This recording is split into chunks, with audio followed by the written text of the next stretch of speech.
وزیر اعظم شہباز شریف کی مری میں نواز شریف، اسحاق ڈار اور مریم نواز کے ساتھ بیٹھک۔ ملک کی مجموعی سیاسی و معاشی صورتحال پر تفصیلی تبادلہ خیال۔ آزاد کشمیر کی موجودہ صورتحال اور الیکشن کی حکمت عملی پر مشاورت۔ نواز شریف کے میرپور آزاد کشمیر کے جلسے کے انتخابات کا بھی جائزہ لیا۔ وزیر اعظم نے پیٹرولیم مصنوعات کی قیمتوں میں حالیہ اضافے کی وجوہات سے آگاہ کیا۔ اسحاق ڈار نے ایران امریکہ بڑھتی کشیدگی کے تناظر میں پاکستان کی ثالثی کوششوں پر بریفنگ دی۔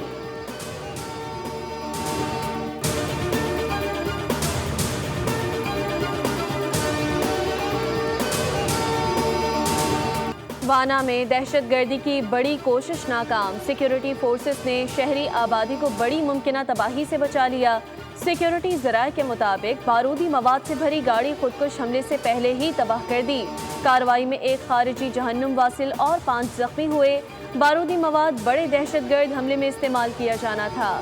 سیکیورٹی فورسز نے خودکش حملے کے لیے تیار کی گئی گاڑی کی مسلسل 3 روز نگرانی کی اور اسے اس وقت نشانہ بنایا جب وہ آبادی سے دور پہنچ گئی۔ کارروائی میں بارود سے بھری گاڑی اور ایک موٹر سائیکل تباہ کر دی گئی۔ سیکیورٹی ذرائع کے مطابق یہ کامیاب کارروائی دہشت گردی کے خلاف سیکیورٹی فورسز کی پیشہ ورانہ صلاحیت اور بروقت رد عمل کا مظہر ہے۔ وزیر داخلہ محسن نقوی کا سیکیورٹی فورسز کو خراج تحسین پیش۔ کہا سیکیورٹی فورسز نے مہارت کا مظاہرہ کرتے ہوئے شہریوں کے جان و مال کا تحفظ یقینی بنایا۔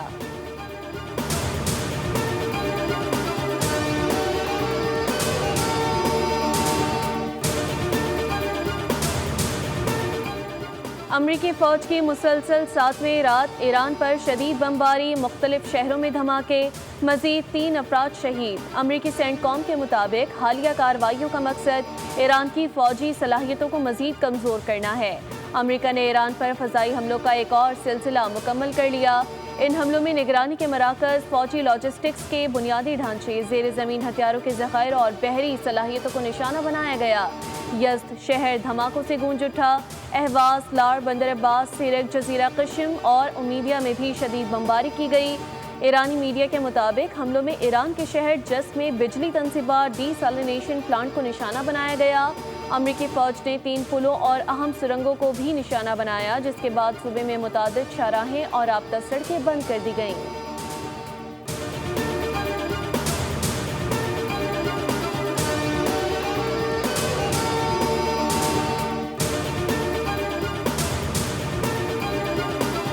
ایران کا امریکی جنگی بحری جہاز پر میزائل داغنے کا دعویٰ۔ سعودی عرب، کویت اور بحرین پر بھی حملے۔ ایرانی فوج نے شمالی بحر ہند میں امریکی بحری جہاز پر کروز میزائل سے حملے کیے۔ بحرین میں امریکی ڈرونز کے ڈپو کو نشانہ بنانے کا دعویٰ۔ مصنوعی ذہانت کے مرکز کو بیلسٹک میزائلوں اور ڈرون سے تباہ کر دیا گیا۔ ادھر کویت کی وزارت دفاع کے ترجمان نے کہا کہ آج صبح سے ملک کی فضائی حدود میں داخل ہونے والے متعدد ایرانی بیلسٹک میزائلوں اور ڈرونز کو فضا میں ہی تباہ کر دیا گیا۔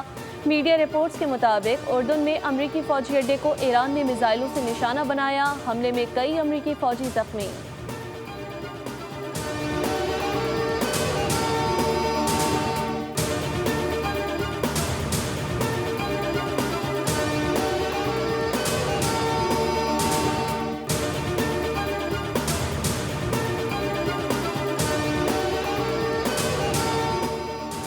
پاکستان کی جانب سے کئی ماہ کی ثالثی کے بعد 14 نکات پر مشتمل مفاہمت کی یادداشت طے پا گئی۔ مفاہمتی یادداشت میں فیصلہ کیا گیا کہ مذاکرات 6 ماہ جاری رکھے جائیں گے۔ ایرانی سفیر رضا امیری مقدم کا ایکس پر بیان، کہا امریکہ نے مفاہمتی یادداشت کی جو تشریح کی وہ شرائط کے منافی ہے۔ امریکہ نے آبِ ہرمز کے کچھ حصوں پر کنٹرول حاصل کیا تاکہ وہ کچھ حاصل کر سکے جو وہ میدان جنگ میں حاصل نہ کر سکا۔ امریکہ نے مفاہمتی یادداشت کی شرائط اور بین الاقوامی اصولوں کے برعکس جنگ شروع کی۔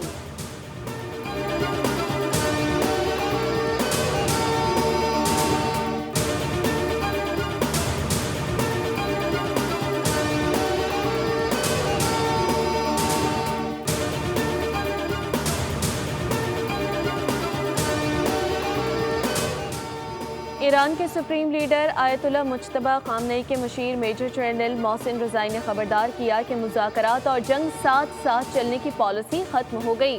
اگر امریکہ نے مزید 2 سے 3 روز جنگ اپنائی تو ایران بھی طبلِ جنگ بجا دے گا اور دشمن کی تباہی پر اتر آئے گا۔ میجر جنرل محسن رضائی نے مزید کہا کہ ڈونلڈ ٹرمپ نے باہمی معاہدے کی مکمل خلاف ورزی کی، جس کے ساتھ ہی امریکہ کے ساتھ ایران کی مفاہمتی یادداشت تقریباً مردہ ہو چکی۔ اسرائیلی حکومت کا جنوبی لبنان سے انخلا نہ کرنا، آبنۂ ہرمز میں غیر قانونی متبادل راستہ بنانا، ایران کے خود مختاری کا احترام نہ کرنا اور ایران کے اثاثے جاری نہ کرنا، یہ سب امریکہ کی جانب سے مفاہمتی یادداشت کی خلاف ورزیاں ہیں۔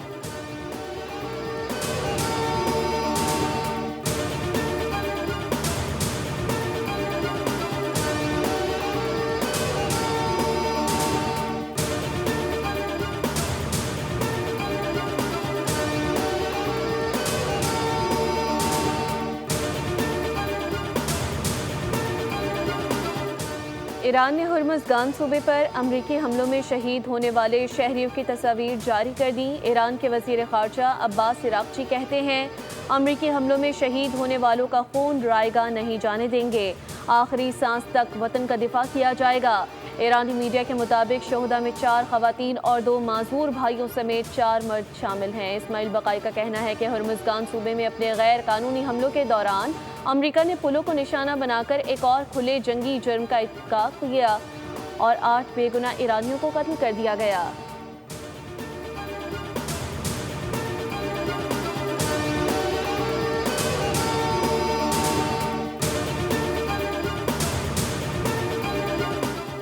ایران کا اقوام متحدہ سے امریکی حملے فوری رکوانے کا مطالبہ۔ ایرانی مندوب UN سیکریٹری جنرل اور سلامتی کونسل کو خط۔ امیر سعید ایروانی نے لکھا، امریکی حملے اقوام متحدہ چارٹر کی کھلی خلاف ورزی ہیں۔ UN چارٹر طاقت کے استعمال یا دھمکیوں کی ممانعت کرتا ہے۔ حملوں میں بندر عباس اور بند خمیر کے کئی اہم پل تباہ ہوئے۔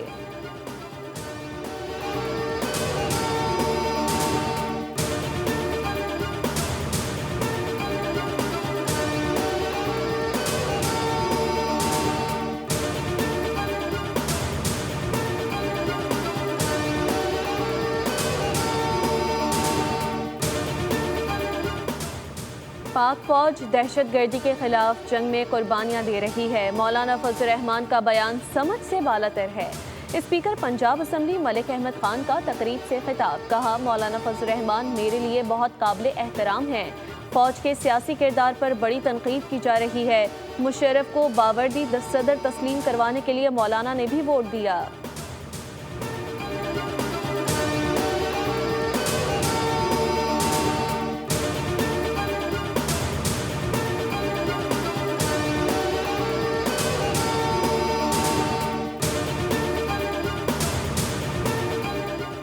بانی پی ٹی آئی کی بہن نورین نیازی کا مارکہ حق پاک فوج کے خلاف متنازع اور شرمناک بیان، سرخ لائن عبور۔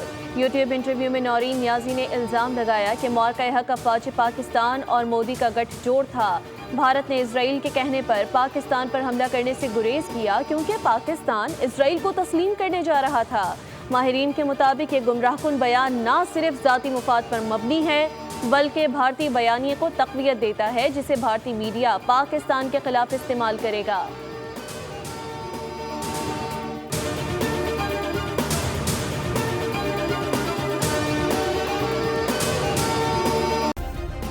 سبسکرائب کریں اور بیل دبائیں تاکہ کوئی خبر رہ نہ جائے۔